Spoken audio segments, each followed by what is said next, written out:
a month before he went to the hospital. He showed up here, and I took one look at him, and I'm like, "Dude, how much are you drinking?" And he's like, "What do you mean?" And I'm like, "I can see it in your eyes. Like, you're yellow. Like you are school bus yellow right now. Like, what is like you are drinking too much. If it wasn't for the liver failure, he definitely would have lived a lot longer."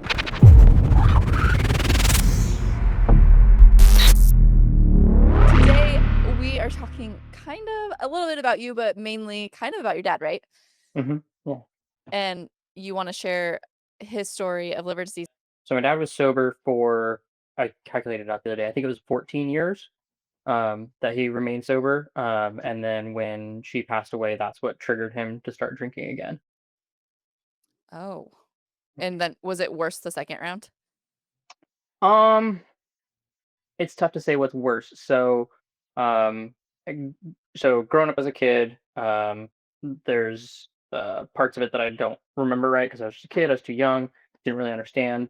I would say about the time that I was in probably about 3rd grade is when I started figuring out like, okay, this is what's going on. And my dad would drink hard alcohol, so his drink of choice was bourbon, and he was drinking a fifth of bourbon a day.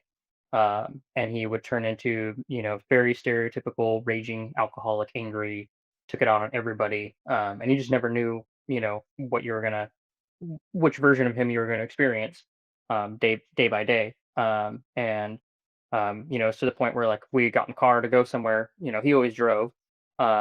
We'd leave the house, we'd lock the door, we'd get in the car, we're all sitting in the driveway. And he goes, "Oh, I forgot something." And we go back in the house and we go watch him go through the kitchen into the pantry and where he kept his bottles, and then come back out of the pantry, get back in the car, and start driving us. And so it was definitely bad. There was definitely a lot of aggression and anger that he had at that time. And we finally convinced him to quit drinking. That's what I asked for, I think it was my 10th birthday, was for him to quit drinking, And you said that he went from bourbon to cold and he cold turkeyed it. cold turkey, yeah. It was brutal. It was not a fun experience for him. He went cold turkey, got sick, got the body shakes, got the everything, right? Everything went south, for I think it was probably about a week. He was really, really struggling. Um And then he ended up going to AA, and that actually did help him. And then we started going to church. He was never super religious, but he did get involved with some of the activities. Him and I did a trip down to Mexico with the church, actually a couple times, building homes for families down there. We built an orphanage. Just some really cool experiences that I think helped keep him on the right path. And then when my grandma passed away, he started kind of dabbling. At that point, I was 21 or over 21. And so I would drink. I'd have friends over, we would drink, and this, that, and the other. So every once in a while, I was like, "Oh, like there's a White Claw or whatever," and he would be like, "Oh, it's like, oh, let me try it," and it was really weird at first. And then it progressively got worse and worse. So his drink of choice, the second round, was the seltzers. So he specifically liked the Trulies, and he got to the point where we're pretty sure he would hide it, right? And he would lie to us and tell us, like, "Oh, I'm only having like one or two." We're pretty sure, looking back at like receipts and stuff, that he was doing about 2 cases a day of Trulies, which is a lot to be And drinking. and people drink those thinking that it's a healthier option. Right, right, It's and like I mean, alcohol content wise, it's less per volume, but if you're drinking more volume of it, you're getting the same. You're ending at the same place. I would say that the second round was less devastating to the family because the way that the alcohol interacted, like that type of alcohol interacted with his body, did not make him super angry. There was times where certain things would trigger him, and he'd get a little bit more irritated than what would be normal. But overall, he was much more calm on that versus on hard alcohol. So a little bit different. It goes back to, like, so many people, like, "Oh, I'm gonna quit drinking vodka because it makes me angry, and I'm just gonna drink beer," or, "I'm gonna let go of beer and just drink whiskey because, Right, beer makes me angry and I'm friendly on whiskey." Like, there's right. always just the damn excuse for everything. Like, Yeah, "Oh, can't drink this because I mean, I can do the same thing, like, "Man, tequila made me frisky, but whiskey made me, like, not f like, it made me feisty. right, right. So let me just stick to the wine." Yeah, exactly, right? Uh, yeah. So his 2nd round, he didn't drink hard alcohol?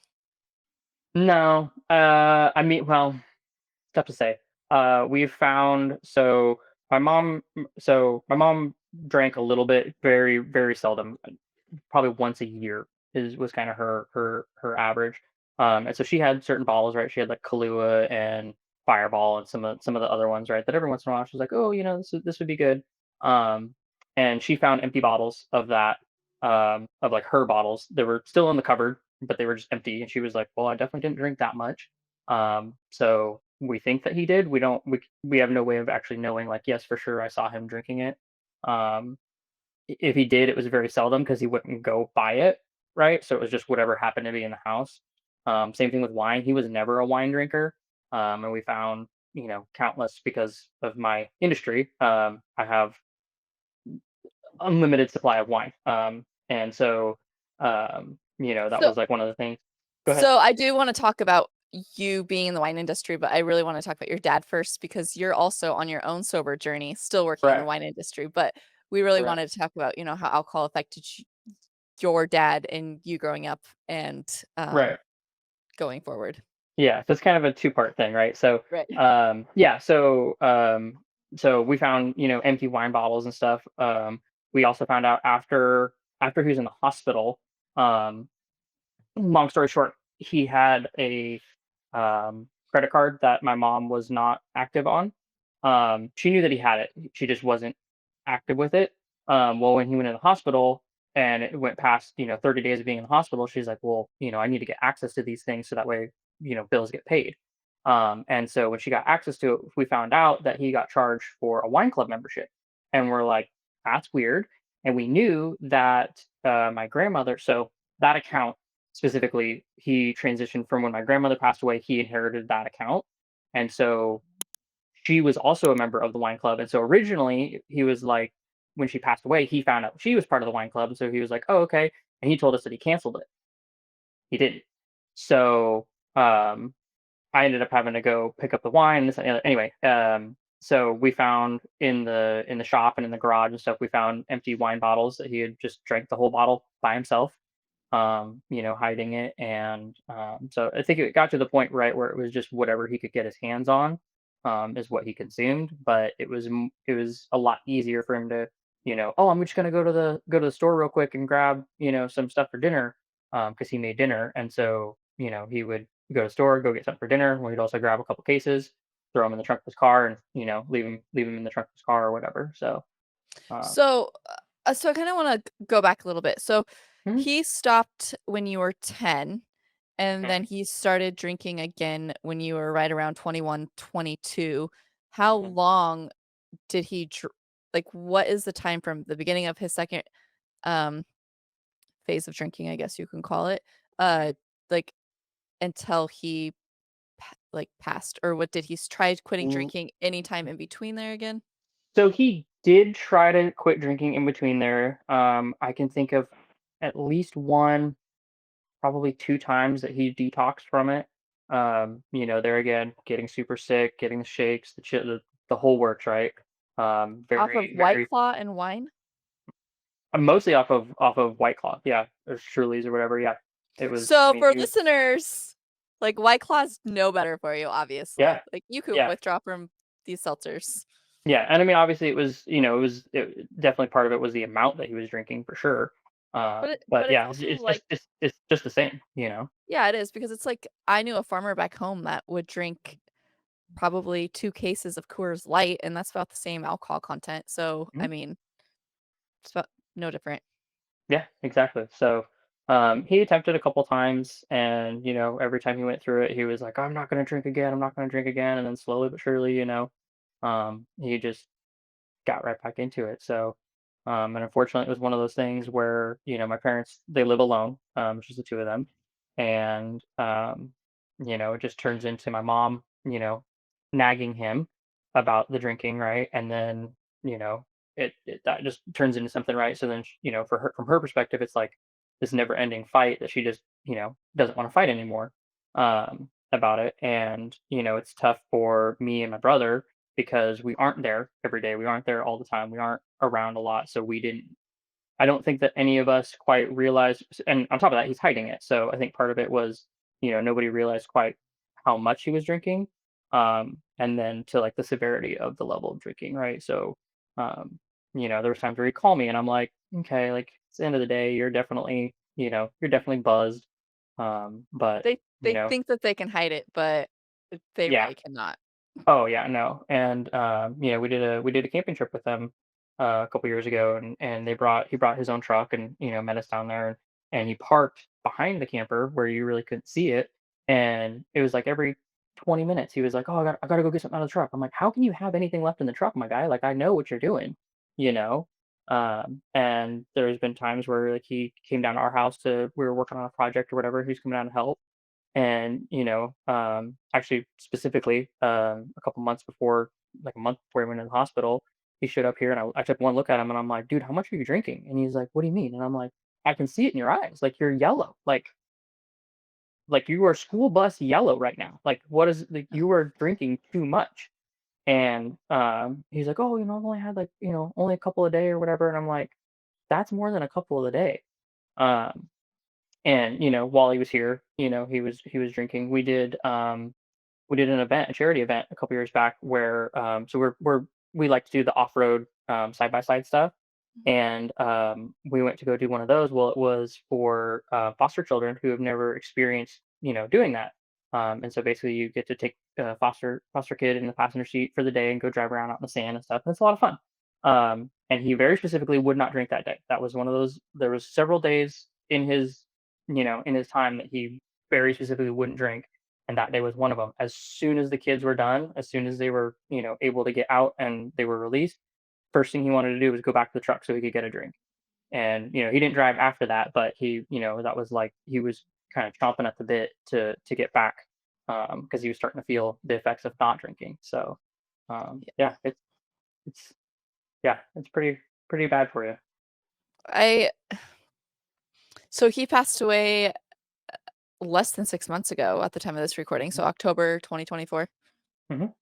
Yeah, late Eh, October. So I'll kind of, if you want to get into that story, he came down. Like I said, he came down about a month before he went to the hospital.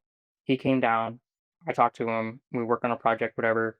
He went home, and then my fiance and I were out on a camping trip, and my mom called me, and she said, "Hey, have you talked to your dad?" And I was like, "No." And she said, "Okay, well, he's having some issues with his hip. He's not going to make it down there because he was supposed to come meet us down there." And I told her, I was like, okay, well, I was like, honestly, that's kind of good. And she's like, what do you mean? And I was like, well, because the trip that we were on was for an event that we're staff members for. And it's just not a good look if we have somebody that's out there drinking, right? And so I was telling her, I was kind of worried about him with the drinking and this and the other, like trying to figure out like what he can and can't do to like not be in the public, but still help because he was the type of person, right? He always wanted to help. He always wanted to like do what he could, especially for stuff that I was involved in. He really liked to be involved in that. So it was like, how do I tell him no, but then not insult him or trigger him or any of those things. Um, so I was kind of relieved, but then and when I was kind of telling her that, she was like, "Have you told him any of this?" And I was like, "Well, no." And she's like, "Well, you should. That's a really good thing that you should probably have that conversation with him." And I said, "Okay." I was like, "When we get back from our camping trip, I will." So we got back from our trip the following weekend. It was just kind of like unpack, unwind because it had just been super, super crazy busy for us through the summer. And then the next weekend we went camping again. And then there was a couple weekends there where we should have gone and we didn't. So first week of September, I get a text late at night from my mom that said, something's going on with dad. Call me in the well, morning. sorry, And hold on, I don't wanna interrupt you, but did you ever ha I did you have that conversation with your dad, and how did it go? Okay, no, so we you never you have it. you never got to have that conversation. And I only But, ask because, like, I know that that's, like, a really tough conversation to have because we've done it ourselves, and mm, the reaction to asking to have no alcohol has been insane. So that's why I was just curious if how he yeah. reacted to it. Yeah, he probably, it would have been a lot of the same, um, kind of dodging it. Oh, it's not that bad. Oh, it's only this or it's only that. Um, type of reaction. I'm sure, but kind of going back into it. So first week of September, I get a text message from my mom late at night. I was already asleep. Hey, something's wrong with dad, this, that, and the other. Give me a call in the morning. And so said, I woke up, I get up at like 4 o'clock in the morning for work. So I was like, well, I'm not calling you at 4 o'clock in the morning. So, I drove to work, got to work, started my day, and was waiting to call her because I didn't want to call too early for her. And she ended up calling me, I think at like 7:30, which is pretty early. And she was like, "Hey, did you get my text?" And I was like, "Yeah." I was like, "What's going on?" And she's like, "Dad can't get up." And I'm like, "What do you mean, Dad can't get up?" And she's like, "Well, he won't get out of his chair." And I'm like, "Okay, well that's super weird." Um, and so I said, "Okay, how long has he been in his chair?" And she's like, "All night." And I'm like, "Okay." Is he getting up to go to the bathroom? And she's like, no, I have to go help him go to the bathroom in his chair. And I'm like, okay, that's not normal at all, right? He is, the day or yeah, the day before that happened, he was walking around. We have video of him. He's out in the front yard walking around talking on the phone. He was taking care of the horses, like very active, right? And so I was like, okay, that's not normal. And he's very stubborn. He would not go to the doctor. He would not go to the hospital, right? Like there was no convincing him to go. So, got to kind of rewind a little bit and get their take into it. So the night before that text, so then when she sent that text out, he had he was out on the phone outside and he fell, right? And he'd been having some hip problems. That was the camping trip that he didn't go to, was because he was having problems with his hip. And he fell, and he'd fallen a couple times, and it was either his hip or he was drinking too much. And so he came inside and told my mom, "Hey, I just fell. I'm gonna relax for a little bit." Yada yada yada. She said, "Okay, fine." So um, about an hour later, she was going to get onto a conference call, and so he was like, "Okay, well, while you're on the conference call, I'm going to go go take care of feeding the horses." And she said, "Okay." So she was on the conference call for 45 minutes. Excuse me, and um, she got up after the conference call because she's like, "Well, I don't remember seeing him come back in the house." And she found him face down on the floor, couldn't get up. And so she was trying to help him up, and he kept grabbing for things that weren't there. His coordination and his vision, everything was just completely off. She finally called my brother because he lives closer, and he rushed over there and helped him help my mom get him into the chair that he was sitting in. And that's basically where they left him. My mom assumed like, oh, okay, he's just drunk, and by tomorrow he'll be fine. Um, Fast forward back to the day that I found out.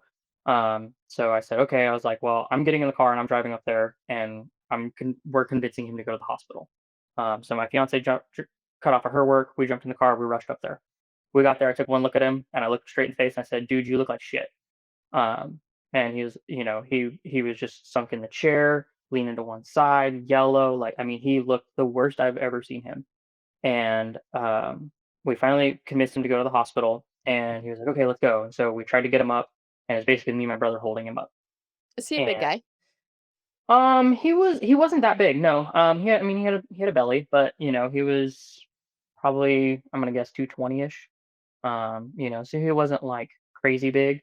Just But trying to get the visual here of, like, yeah, what yeah. we're feeling. So yeah, so I mean, like he was trying to stand up. He had a walker in front of him, so he had somewhere to kind of put his hands. And my brother was on one side, I was on the other side, and we were both just trying to pick him up. And we got him up. But once we got him up, he was so shaky and so not stable, and this, that, and the other. That we just, this isn't good, and we're calling an ambulance. So we had an ambulance come out, and they came and got him, convinced him to go, right? Because you have to go willingly. And so we convinced him to go. We all went down to the hospital. They did a CT scan, and found that he had a brain bleed. And originally, what they thought was that the brain bleed was because of high blood pressure. Because when he got there, his blood pressure was like 160 or 170 or something like that, as somebody that's not moving. And so they're like, "Oh my gosh, his blood pressure is crazy high, and that's what caused it." Which is probably a contributing factor. Um, as we found out later on, it was because of the drinking. So because of the drinking and the liver function was Well, so when you drink that much, your blood pressure is sky high. right, but it also the liver is what builds the walls for the ventricles, and so the walls in his ventricles for his brain were super thin from the amount of drinking because the liver couldn't function to hold them together, and so it ended up bursting. And so he had a bunch of fluid. Basically, what ended up happening was all that fluid then went to the top of his spinal cord, and that's what was causing all of the lack of coordination and confusion and stuff like that. Oh Um, crap. so they took him from the local hospital. They transferred him up to Portland. They immediately put him in the ICU, where he was for the next, I think it was like 3 or 4 weeks. He was in ICU. He had that day when we took him to the hospital was one of the last times that I remember having a conversation with him that he seemed coherent. And so he was up there. He had bilateral brain drains because the drains that they put into the brain to try to drain that fluid. One of them was clogged, and then they put in a second one, and then they both clogged, and it was a lot of back and forth on that. The last time I remember talking to him, or the last time I was able to talk to him that he seemed coherent um, was before we took him to the hospital. When I was talking to him, and I'm like, "Hey, like you look like shit," and this, that, and the other. So trying to convince him to go. Basically, after he got to the hospital, he went to sleep and almost, never woke up. He had the brain drains in. We're going through the ICU, and then they transferred him out of ICU once he was stable enough. Or sorry, back up. So the first week that he was in the hospital, they had a really hard time distinguishing what was detox and what was stroke, right? Because the brain Oh bleed is basically a freaking stroke. gosh. So they're trying to figure out what's damage from, what's the body affecting from detox versus the stroke. Because he was having really weird movements, he was doing weird things, and it was really difficult for the doctor to try to like even figure out like, okay, what do we treat here? How do we treat? Um, and so eventually he became stable enough that they moved him. So the brain drains. Actually, he didn't become stable enough. The brain drains have to come out after a certain amount of time, or it will lead to an infection in the brain. And so we reached that limit. So the brain drains had to come out. Once they came out, they monitored his pressure and in his head, and it maintained at a safe pressure. And so after a couple of days from that, they pushed him out of ICU into the regular care unit.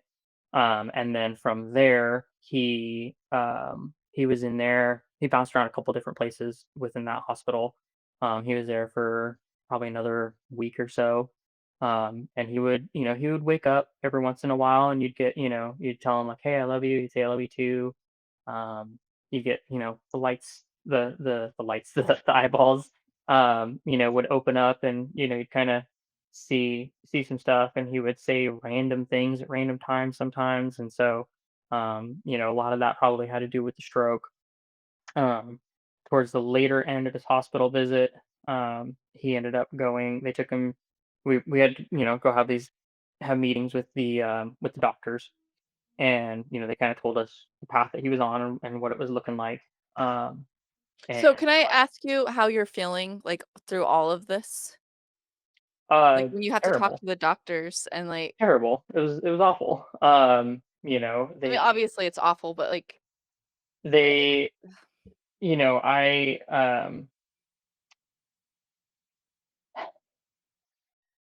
it's hard because whew, um in a lot of ways, I have to be the strong one in the family sometimes. That was my dad. My dad was always the strong one. And so yeah, the doctor is really hard because I had to be kind of that in between for my mom. Um uh Her emotion versus the doctor's rational thinking. Um, so I had to kind of be the voice of reason. So that was hard because a lot of what the doctors were saying was he's probably not going home, and probably if he does ever go home, he's going to be bed stricken, and this and the other. So it was that realization that things were never going to be the same. Uh, so yeah, that was really hard. Being in all those meetings and stuff, and they're talking about lactulose, which is super important for your listeners. What did you Lactulose, s Lackley? la- lactulose. So lactulose is a medication that they give you because of liver failure, and it is exactly what it sounds like. It is a laxative. So what ends up happening is your liver filters out all of the toxins in your body, including alcohol. It will filter out alcohol first. It's the first thing. If you have alcohol in your system, that's what it's going to focus on filtering before anything else. So because his liver function was so low, this was another part of his issues. His liver function was so low that he got ammonia in the blood, and ammonia in the blood causes you to sleep. And so he would sleep. I mean, he would sleep. He basically would have been asleep the whole time if they didn't give him lactulose. And the lactulose was it's a laxative. So what it does is it draws the ammonia into your stomach, and so your liver doesn't have to filter it, pulls it to the stomach, and then passes it through your Right. system. It goes through as solid waste, where it's supposed to, because it's a laxative. Oh, Um, right. and so, the doctor's like, "Hey, like, he's gonna have to be on that the rest of his life. Like, there is no world in which he is not on that." And that was really hard because that was one of the things that he specifically had told us many, many years ago.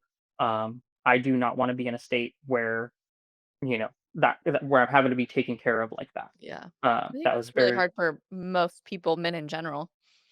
Yeah, and he wouldn't have it. And so we said, "Okay," and so we kinda went with it, well, like, let's let him heal to the point where he can tell us that that's not what he wants, right?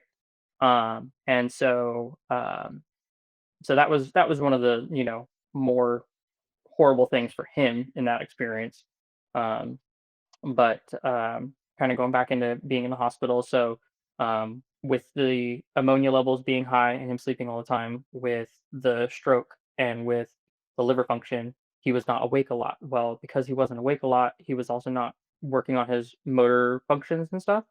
And so the hospital basically, for lack of better terms, kicked him out, and said, like, we don't, because the hospital has a high-paced rehab thing, so basically they send in a rehab person every or twice a day that you're supposed to be going through some rehab functions, right? For, a short period of time, but to try to rehabilitate and this, that, and the other. Well, he wasn't able to participate in any of them.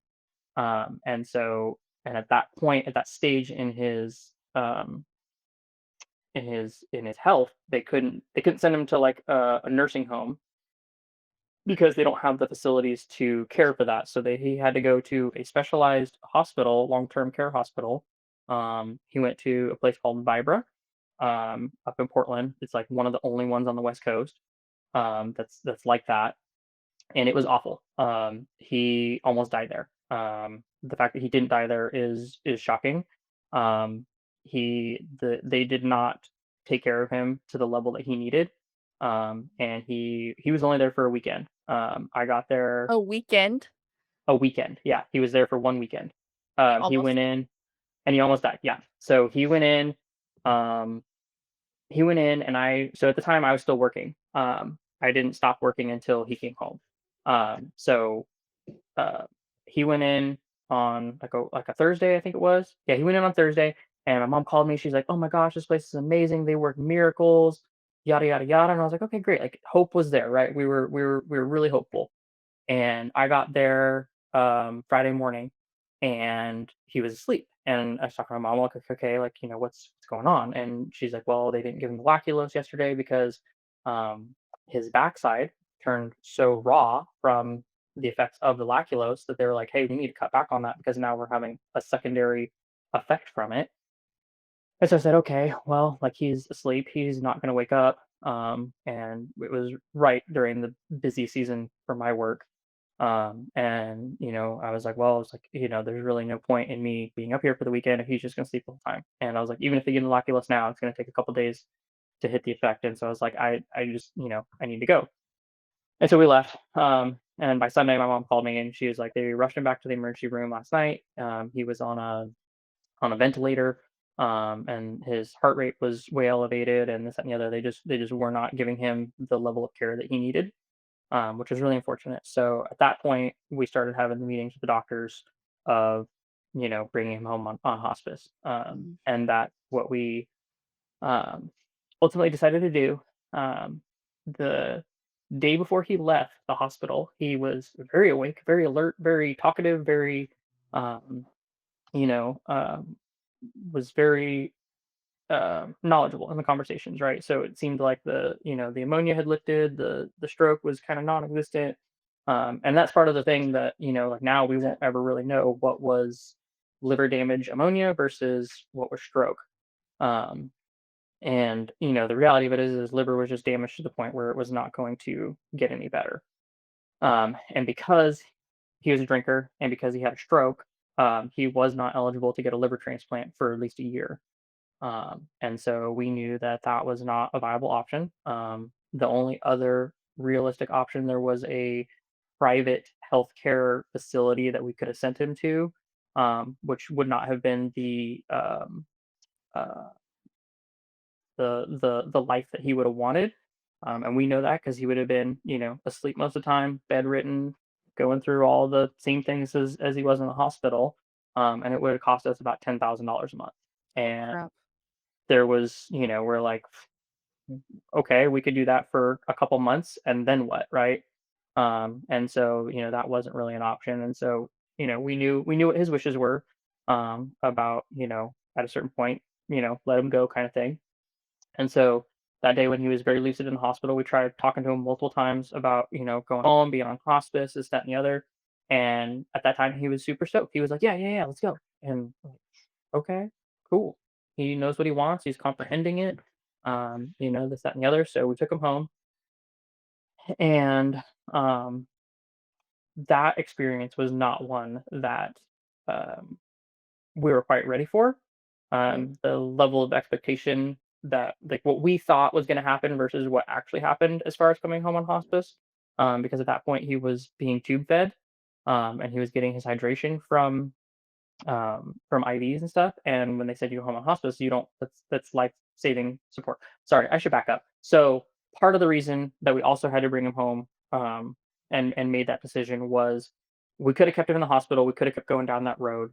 Um, the outlook on that road was dark, and we reached to the point where he was on a temporary tube feed, and if he was going to stay in the hospital, they needed to switch it to a permanent tube feed because of risk for infection. And the problem with doing the permanent tube feed is that his life expectancy then went from less than 6 months to greater than 6 months. And that's the qualification for hospice. So once we put him on tube feed, we lost the ability to choose whether we take him home or whether he stays in the state that we knew that he didn't want to be in. So we as a family made the decision to bring him home, and we were unaware that they were not going to provide anything as far as being able to tube feed or give water or any of those things, which made the ultimate event um, much more rapid than anybody would have liked, right? And so that whole experience of him being home on hospice was traumatic to say the least. Um, there was we as a family, basically sat by his side 24 hours a day, 7 days a week, until he did finally pass. Um, and that was rough. The whole that whole experience. Yeah, everything about that. So um, at the time that he went into the hospital was basically the time that I start decided to start decided to start drinking, decided to stop drinking. And I never considered myself a heavy drinker to begin with. Looking back on it, I'm kind of like, whoa, like I actually drank way more than I thought I did. That's And typically what happens is when we quit drinking, we're like, "Oh, wow, I drink a lot." y- yeah, and kind of going into it, right? The industry that I work in, right? It's the stand like there's almost nobody that doesn't drink, right? And so, You're in um, the wine industry, right? yeah, yeah, in the wine industry, and so it's super bizarre. being in this position now, right? Because thankfully I never was alcohol dependent. I never experienced that. Part of that was growing up with my dad. Um, he was so violently drunk, as a young child that it like traumatized me. Like I remember I didn't have my first drink of alcohol until I was like 20.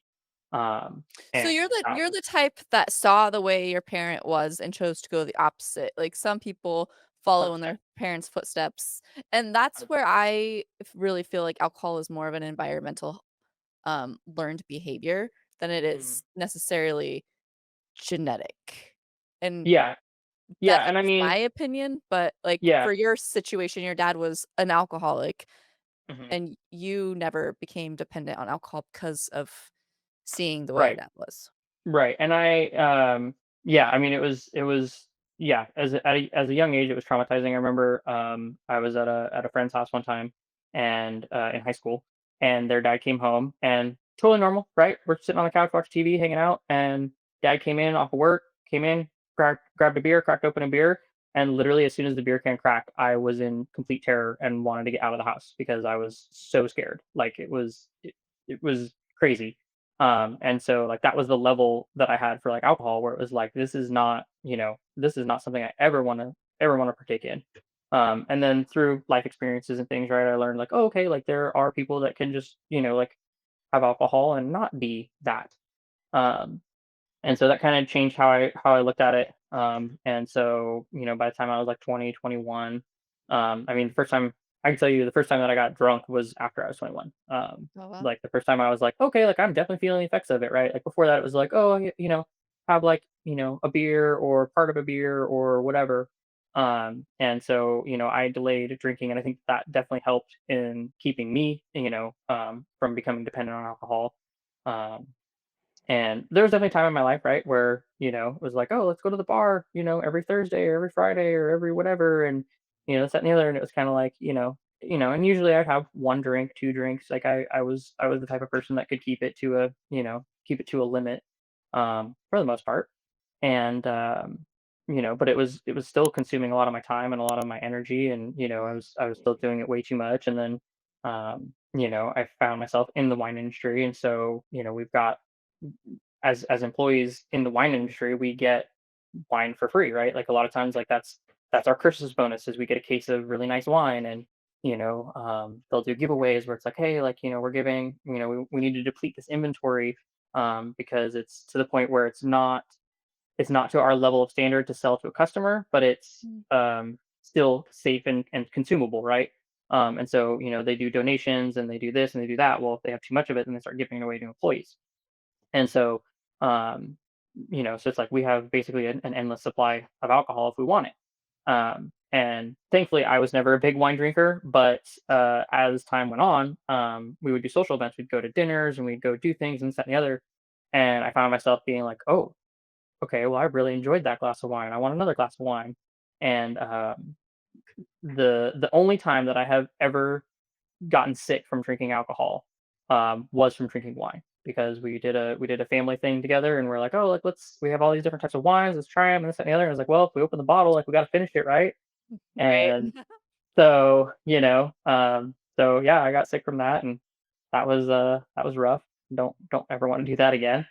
Um, Do not recommend wine yeah, hangovers. yeah. So, yeah, and then going through the experience with my dad, I made the decision. I was like, okay, I don't ever want this. I don't want this for my family. I don't want this for my friends. I don't want this for anybody. And that's when I made the decision to stop drinking. And so, um, I made that decision, and then we went out for my fiance's birthday dinner, and she ordered a drink, and she was like, "Well, I can't finish all of it." And I was like, "Okay, well, like." I'm gonna have some. So I had some then, and then I was okay, no more. I'm not having any more. And then it was like, okay, well, I'm only gonna do it at like special occasions, birthdays and like family get-togethers and things like that, right? So, fast forward to Thanksgiving. So we went to visit her family for Thanksgiving, and we had I brought wine because at this point I was like, I want it all out of my house. Um, and so I brought wine, and they were like, "Okay, like we're gonna have some wine," and it was like, "Okay, well, like I kind of want to try some." So I have a couple sips or whatever, and then it's like, "Oh shit, okay, like I need to not." And then we did a cruise for New Year's, and on the cruise we did a dining thing where they do a 5 course meal, and then with every course of meal they do a pairing with the wine, this, that, and the other. And so I had gone into it and I said, okay, I'm only going to have a little bit of each wine, and I stuck to that. So, but that was the last time that I drank, and so that's what I consider the last time that I consumed alcohol. And so after that, I was like, you know what, I'm ready to just be done with it. I don't want it anymore. And so I've stepped away from it ever since. And how long, currently has it been at the time of this is what, February 21st, so how long Yeah, it was 43 days, I think, is what I I said. think you messaged me and you Yeah, because I remember saying that it was, at the time of the recording, it'll be 40, it's either 43 43 or days. 44. Yeah, so today's day Yeah. 43. So, which, it's fine. It's, for me, like I said, I was never super alcohol dependent, so, I have not had, some of the experiences that some of your other viewers, and other guests have had, but, But you have the experience of losing a parent to alcohol, and I feel Mhm, like not everybody comes like, nobody comes on and shares their story about losing their parent to alcohol, and it is one of the saddest things when a parent chooses alcohol and kills themselves mhm, because they can't let it go, and I understand that it has to be a choice. You could have begged your dad to quit, and mhm, maybe he wouldn't have quit. Like, it's not in our control as bad as we want it to be in our control, and I know that mhm, from firsthand experience, and it's infuriating. It's like, why can't you see what you are doing to the family? And then it ends brokenhearted for you because, like, mhm, now you don't have I don't wanna, like I don't want my listeners to think that I sound heartless, but, like, now your dad is gone. You just got engaged, like, mhm, your dad gave up so much life with you and, mhm. the future grandkids that he gets to meet, and sorry, that makes me emotional Yeah, because, like, yeah, there's so many more precious moments in life that yeah, is here to be offered than a bottle of whiskey yeah, or a White Claw yeah, or a beer. Like, it's so maddening. yeah. It's, that's um one of the hardest things that I had to process in when we brought him home on hospice was, um, just all those little moments that he won't be there for, and all the big moments too. But those type of moments, and yeah, him and I were really really close. We talked every day. I have voicemails still from him that I haven't listened to. Um, him and I, growing up, we were best friends.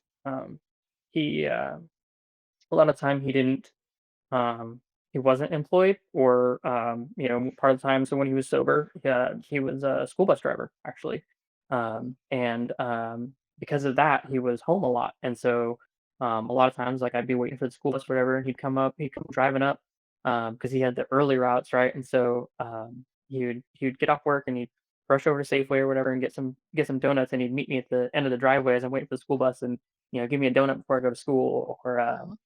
all kinds of stuff. So I talked about um, our trip to Mexico.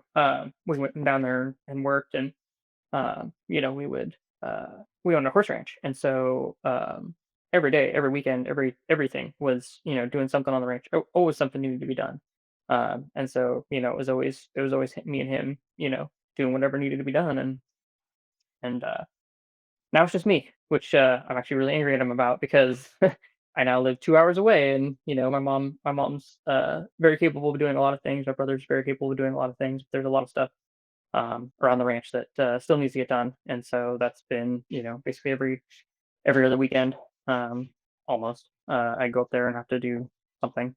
Thankfully, right now it's quiet because it's winter time, so the horses are all inside and stuff. But yeah, come springtime, it's gonna be crazy busy, for me as well as for them. So that's gonna be a new experience for all of us. But yeah, there's a lot of things.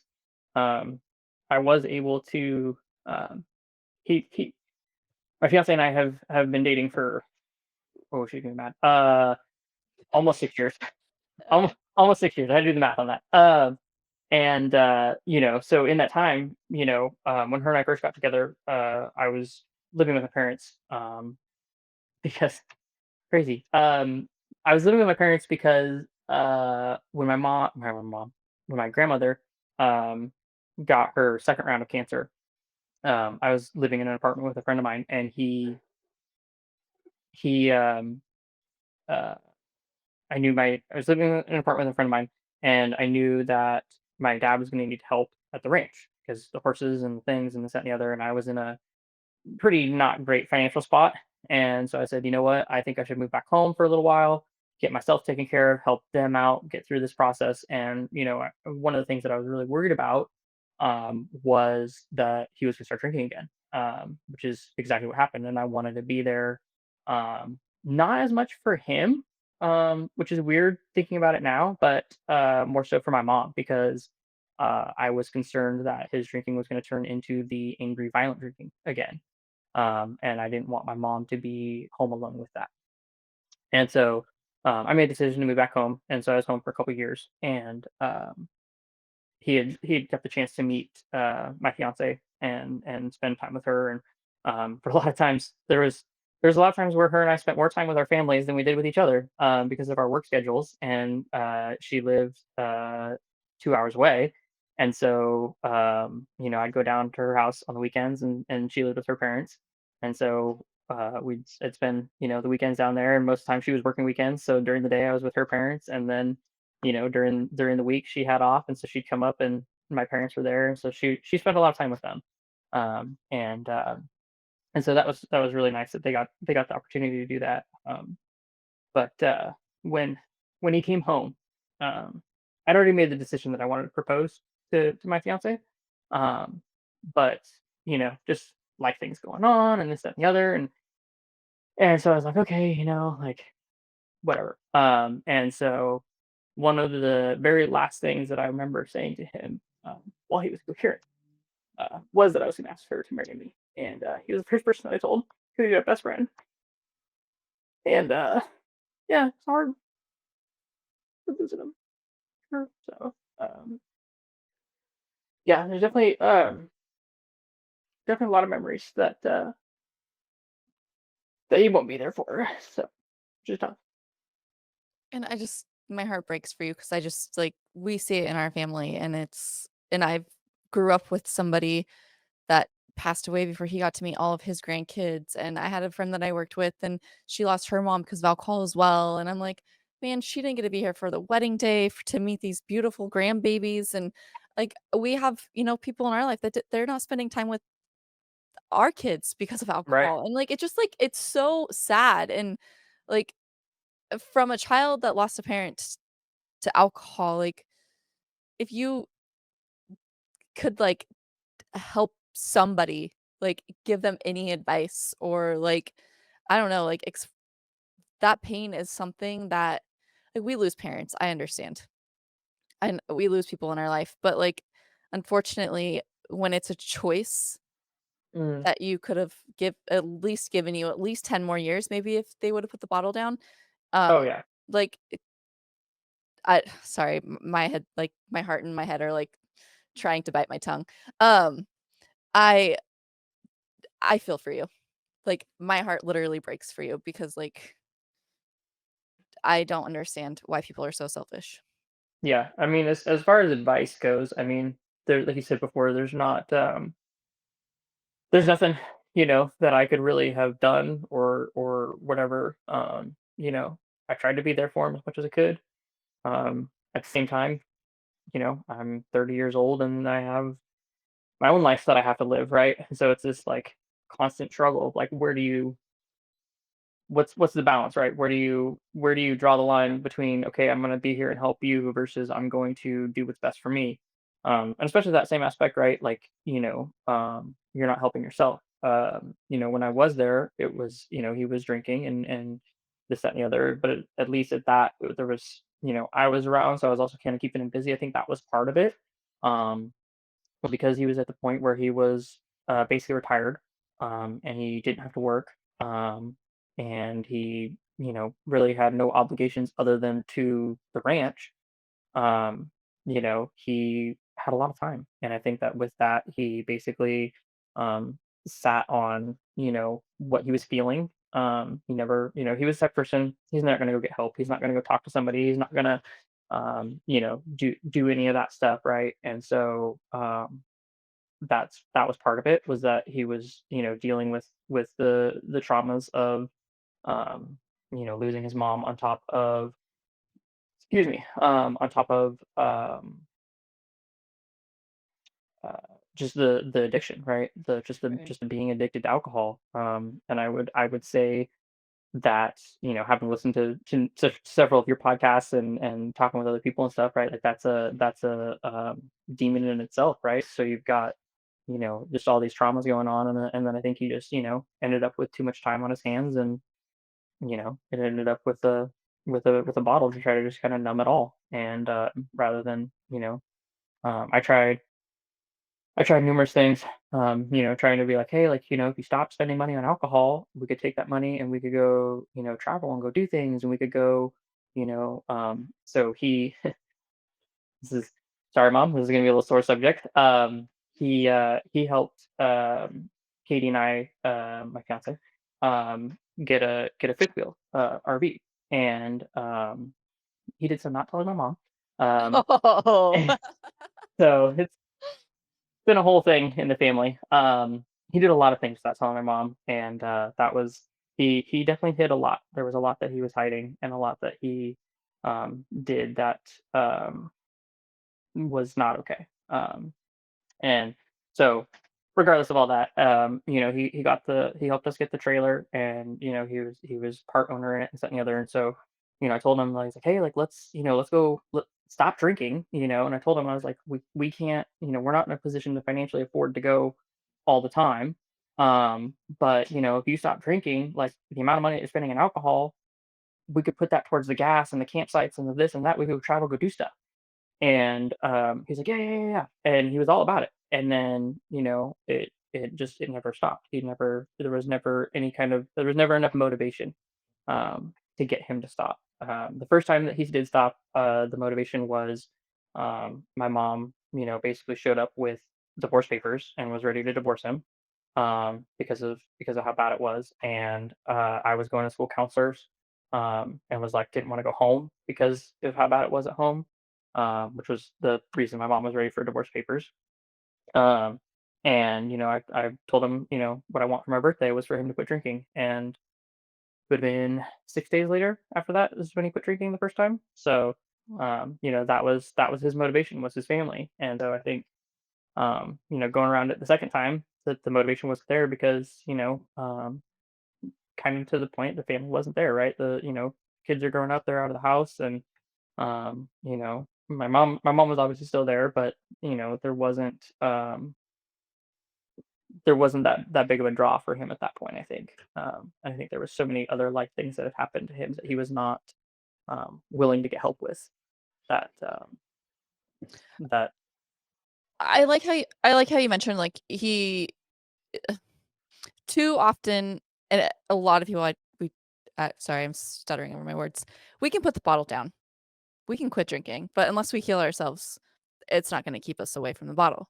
Like, we have Mhm, to work on ourselves, and I feel like too many people have too much pride, don't know how to ask for help, and mhm, so they can't work through those traumas of past life to mhm. get past their addiction. Like, Right, I I mean, the people that I know, it's like, man, if you just went to, like, some trauma therapy, you could probably live a much happier life without the bottle. But it's right. like, I mean, Oh my gosh. counseling is He there for a reason. Yeah, yeah, and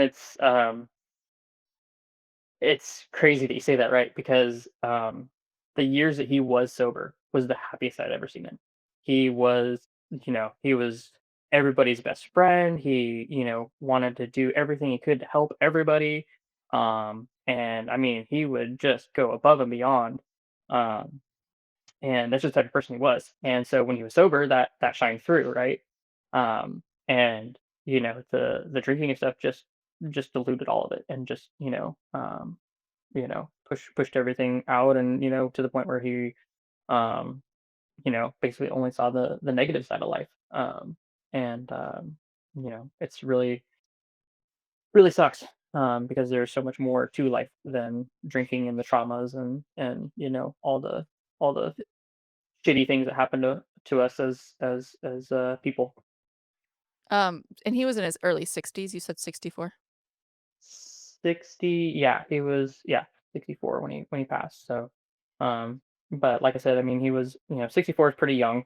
And then on top of that, he was very active. Like you know, um, he was, he's getting older. He's feeling it, but he was very active. He was out there with the horses every day, taking care of them, and he'd have random projects going on. He'd call me like, "Oh, I'm out on the tractor doing this today, and I'm out doing that." And my parents helped my brother be able to purchase his house, and so it needed some work when they got it. And so he'd call me and was like, "Oh, I'm headed over to your brother's house to help him do whatever the project was, right?"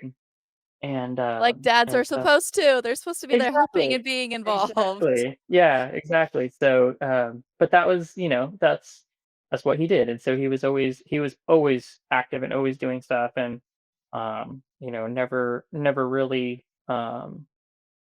slowed down from age, right? Like age wasn't the thing that slowed him down. Age Um, only is like, I always say, like, you're only as old as you feel. I mean, age is Yeah, just a I number. mean, he would use that as an excuse a lot, It's like, Oh, yeah. we'd go out in the side by sides and stuff, and I'm like, "Hey man, like, you can go more than 25 miles an hour, like, let's go." And he's like, "Oh, well, I'm not as young as you and this, that, and the other." And I was like, "Well, just follow me, man, like, it'll be fine." So he definitely played on the age thing a little bit as he got up there, but he like I said, he was in really good health. If it wasn't for the liver failure, he definitely would have lived a lot longer. Without going too far back into it, in some of his final moments, as things start shutting down and stuff, right? Like the last one to really shut down is the heart, and his heart wouldn't stop. His heart just kept going um, for hours. I mean, literally, we had moments where he stopped breathing and he would turn white, and we're like, okay, this is it. He's going. And all of a sudden, he take a big gasp of air, and he just kept on pumping and did that for hours. And that was really frustrating, actually, because as you're going through the emotions of like, okay, this is it. And then, you're right there by his side, you're holding his hand, you're going through it, and then all of a sudden, just big gasp of air, and to the point where like it's quiet in the room, right? All three of us are standing there, we're all, going through it, and all of a sudden just big gasp of air. And so his heart was super strong. And I think that if it wasn't for these things, he definitely um for sure would be here today, and would be here for a lot longer. So I have Oh no my no gosh. doubt about that. It's just like, why do kids have to watch their parents, like, take their last breath because of alcohol? And, like, it goes both ways. Like, why do parents have to watch their kids, Mhm. you know, in the same Yeah, situation? And it's terrible. I mean, it's so yeah, sad. And I mean, but looking forward, at least, like, now what you don't want to put your family through. mhm, You get to raise your kids without the verbal and physical abuse of alcohol. mhm, And I mean, I don't know what your like, what it was like with your dad, but, like, I can imagine because, I mean, I've been a child to alcohol as well. Like, it's going forward, we get to give our kids a better life because mhm. we're choosing to not drink.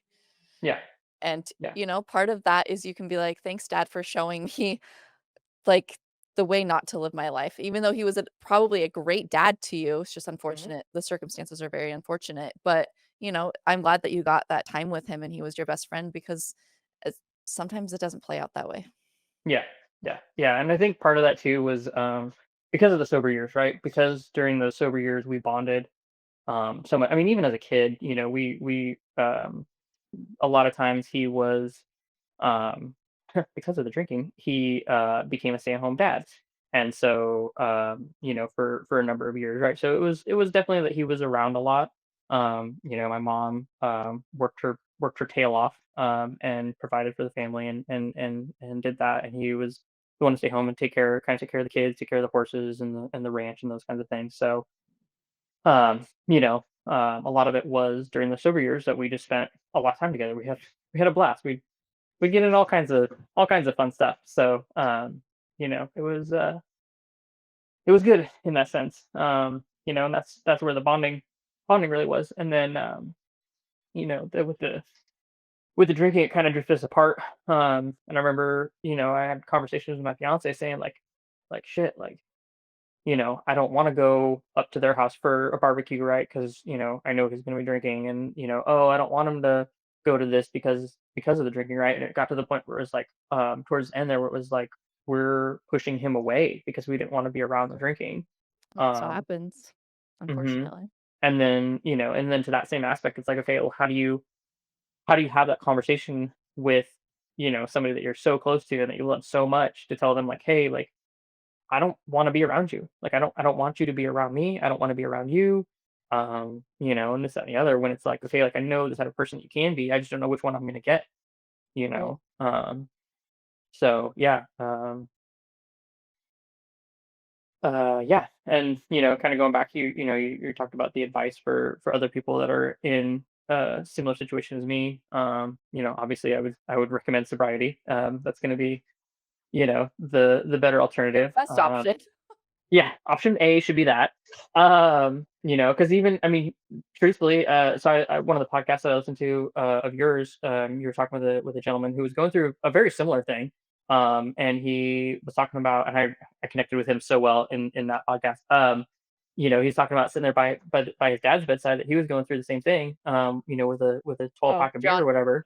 Yeah, with a 12 pack of beer, and I was like, man, I was like, I get it, because like, when I was going through it, like, the whole time I was just like, man, I do really want to drink, and I knew that that was not the time or the place, and I knew that that was not the reasoning, right? Like, thankfully I was in a sober enough mindset, right, to choose to realize and go, that's a dangerous thought, and the fact that you're even having that thought is concerning, right? And um you need to absolutely not do that, even more so because you're having that thought. Right. And then it was like, oh, well, like, this drink sounds really good, and it was just because the drink sounded good. And there again, right, it was like, oh shit, okay, like, that's a dangerous thought to have. And so, having the clarity in those moments definitely was helpful. But I mean, So, you like, know, I like how you, like, you realized the thought was there and you didn't act on it. I feel like too many people act on it immediately versus sitting in it and being like, "I need to sit this through before I act on it." 100%. Yeah. Like I said, I've never been a super dependent on alcohol type of person. And um, having grown up with it, right, I really understand what it can do, and having seen, firsthand numerous times what, everybody's traumas, right? A lot of times, I mean, even you go to your coworkers, you go to whatever. Oh, I had a rough day. I'm gonna go home and have a drink. Mhm. It's literally what people turn to, when they need that, release or whatever. And it's Happy, like, mad, sad, yeah, like, sunshine, rainy day, snowy day, thunderstorm, like, it don't matter. I was in that I was exact same place. There was always a reason to drink. yeah, yeah, exactly. And so, anytime you kind of come up with a reason, there's a reason why you probably shouldn't drink. Um, so, yeah, I mean, if I could go back and do it all over again, I definitely would have canceled our trip. I would have gone home immediately. Obviously, hindsight's 2020 now. I think at that point the damage was already done. When we took him to the hospital, that was one thing that my mom really struggled with. Was the fact that the night that it happened, that she didn't call 911, and I had to convince her, like, hey, first thing, like, he's stubborn. He wouldn't have gone. There was no put him in the ambulance and he's gonna go, right? He would have absolutely said, no, I'm not going. I'm not going anywhere. I'm staying here. Yada yada yada. He would not have gone. And the other thing was that the doctors told her, they're like, it would have made absolutely no difference. The damage was already done. So looking back on it, I think back to that camping trip when I had that conversation with my mom, about coming home and sitting down and having that conversation with him and with her and with my brother and with my fiance, and really trying to drive home kind of that, like, intervention kind of thing. I don't know that it would have made any difference because the damage was already so far done. So You know, um I wish that he had gone and gotten help, when the triggers happened, and that the warning signs for us as a family, of, you know, even seeing him drink again should have it made us all very nervous. We were all very concerned about the fact that he was drinking at all. But you know, it's kind of like, okay, well, like he's not this, you know, super super mean person, and he's not.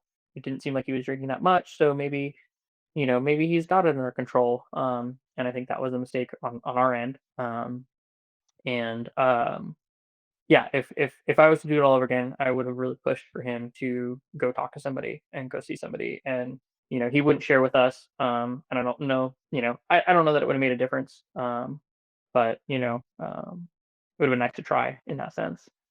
So I I just know that you can try and try and try. We can all try with our parents, with our kids, but at the same time, like, obviously, we all know this. Ultimately, it comes down to you. Like, mhm, sure, you can go to court ordered AA. That ain't gonna help you because 'cause you're there court ordered. You can go to AA because your mom or your wife wants you to.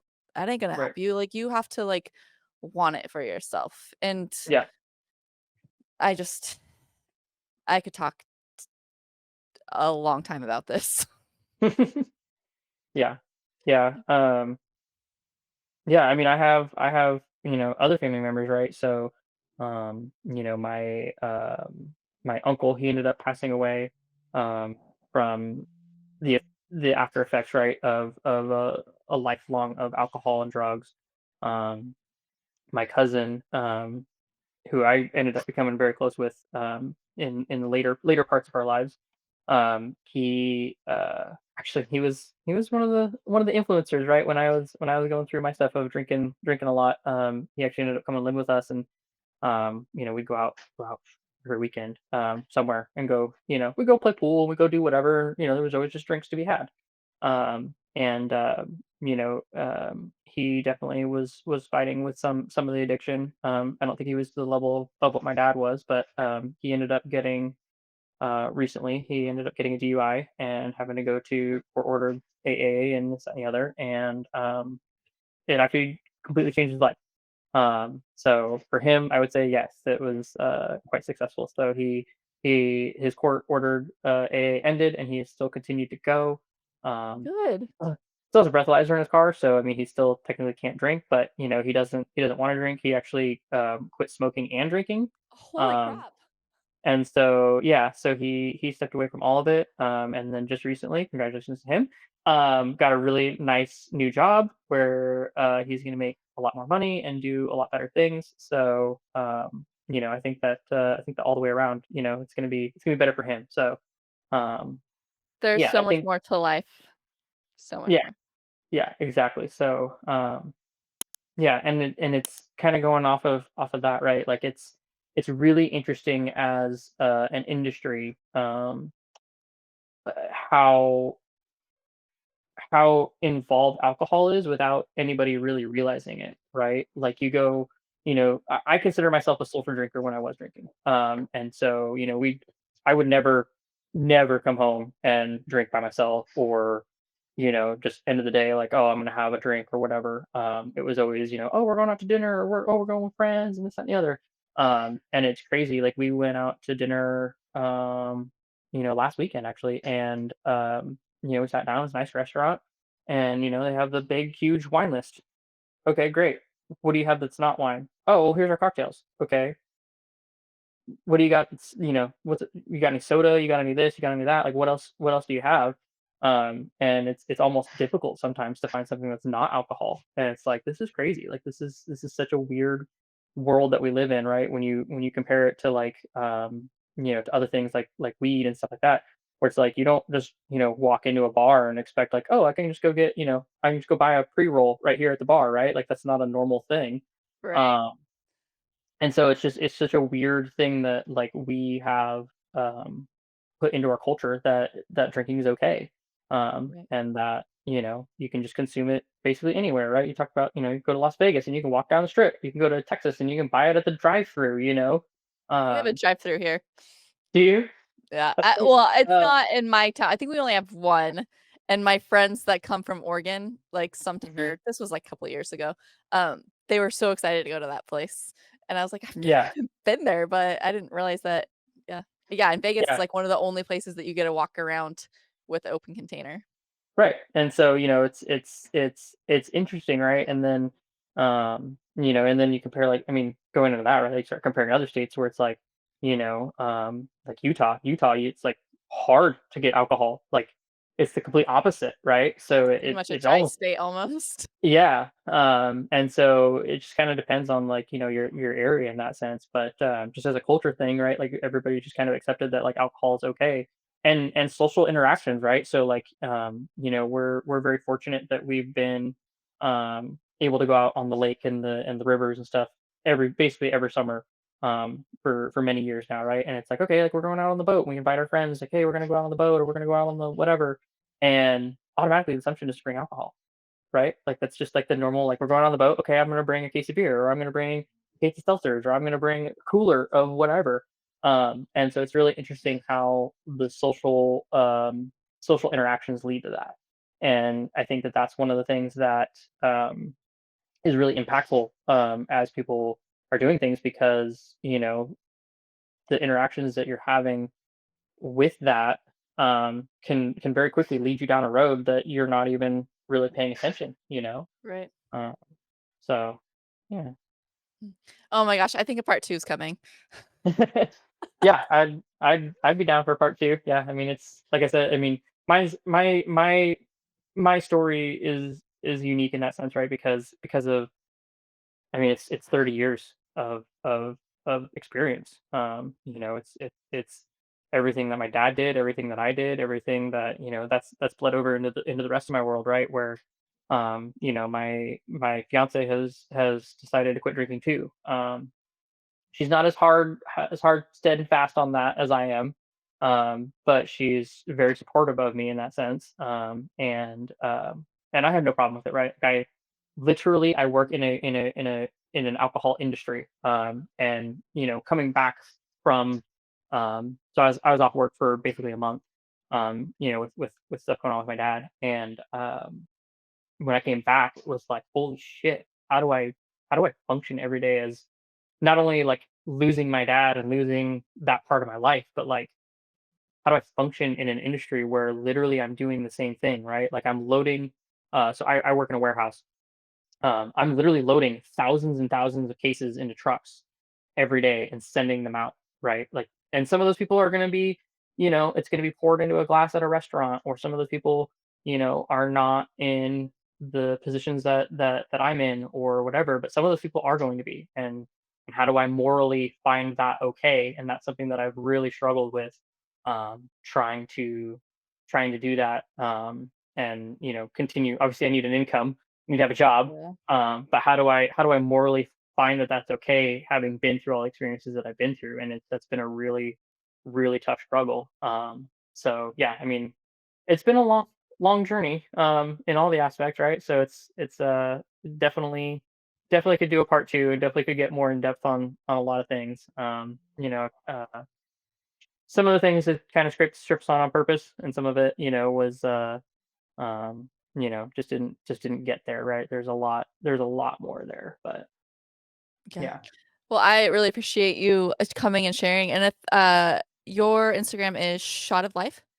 Yeah, so that's our we're gonna call it a business, but we decided, so in going through all this, we wanted to try to bring awareness to the effects of drinking, and to just normalizing sober life. We've got multiple friends that, in our friend group now, that they're sober just because they choose to be, right. Like, they just choose that, like, alcohol is not for them, and they've never had alcohol, or they've ever had very, very little alcohol, and they decided it wasn't for them. And we really wanted to try to create a network, for people that are in a similar situation, and hopefully try to help provide some resources for those, that are going through it, that are struggling, like what I've gone through, and to help people as much as we can. And so that's what that is.